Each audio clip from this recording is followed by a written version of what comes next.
How do you become a SaaS millionaire? By SaaS millionaire, I mean having a SaaS business that generates at least $1 million per year in revenue, 1 mil ARR minimum.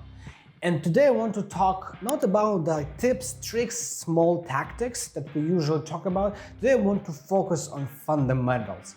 What are the 3 major focuses you need to have in the back of your head always when you awake, when you're asleep, to make sure you get to this 1 million ARR as quickly as possible. Let's go.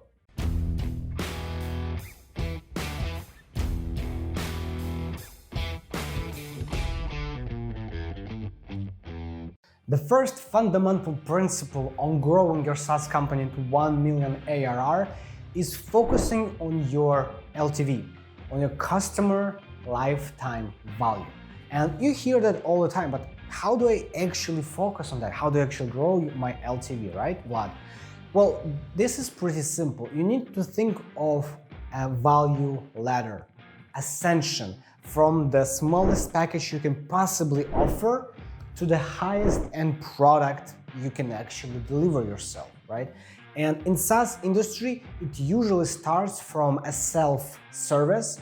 Whether it's B2C or B2B, it starts with a software subscription for some basic package. But as your customer moves with you, grows with you, they actually need more and more resources, maybe new features, maybe new investments. This is like a small increases of price. The actual change happens when you want to upsell them on your actual consulting / coaching / training services. This is pretty widespread strategy, whether it's B2C or B2B. So don't be discouraged if you're in the B2C market as well. For example, it can be some kind of a coaching and training how to leverage the software to maximize its outcomes, right? Or just a training for your team if you're a B2B. For example, if it's a sales facilitation product, maybe you can sell actual packages for teams to train them how they can maximize their efficiency. Or if you're selling, for example, a lead generation tools for customers, for individuals, maybe there is a particular communities or coaching sessions that you can offer to actually train people to operate on a particular wavelengths to get the most out of your software. This is how you increase customer lifetime value along with decreasing churn, because when they elevate, the chances of them dropping significantly lower. The second element of scaling your SaaS to 1 million annual recurring revenue is having internal systems that scale along with your business. Let me explain. I was talking to one of the potential clients the other day, and they told me, we are onboarding usually 20 people per month. And I'm like, okay, but you do a lot of manual work. How much time you invest per one person? And said, oh, it's only 1 hour. So it's just 20 hours per month, not a big deal. And I said, okay, but we want to 10x, right? Yeah, we want to 10x in revenue. Okay, let's 10x this number as well. Well, what do you mean? Well, we'll need 10 times more clients if we want to keep the same model, just for example, right? That's 200 hours per month. Can we afford investing that in just onboarding? Well, I don't know, right? Exactly. So how can we build processes in your company? How can we make this onboarding much less involved for you? To reduce it from 200 maybe to 50 hours per month, maybe 20 hours per month, maybe 10. Maybe we can make it so you don't invest your time at all. How do we close this gap? How do we make sure that you can invest your time wisely into other areas of your business? Because when business scales, problems scale as well, proportionally, or sometimes even bigger. So the more leaky buckets, the more holes in your bucket, in your money bucket you have, the more problems you will have as you scale. And it won't be very easy. So what I recommend is looking at your systems right now and see what are the inefficiencies you have with working with your clients, working on delivering your services. What can be better? Because when you're a smaller organization, optimizing things for 20% increase, 30% increase, it's much easier than actually tweaking the like the minimum fraction of a percent when you're this ship, because it takes so much effort and so many moving parts to actually make it happen. So think of internal processes that will facilitate your growth when you scale and won't stop you from reaching that 1 million ARR.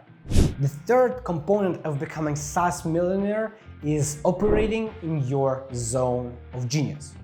When I say zone of genius, I mean the area which you're not only experienced at and really good at, but you actually love what you do. If you happen to work on different sides of business which you do not particularly understand or just like, what that creates is, as you scale, as there are more problems and more stress to deal with, it will demotivate you to push forward because you just don't love doing these things. For example, if you're a marketer or a sales genius, right? You really focus on building a brand, building the community, pushing through the wall, setting the vision, and now you need to do the support. Now you need to manage the product or to do finances in your business. Well, okay, it's part of my job, right?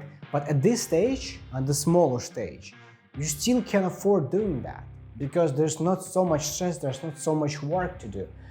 When you start scaling, this is where it gets tricky.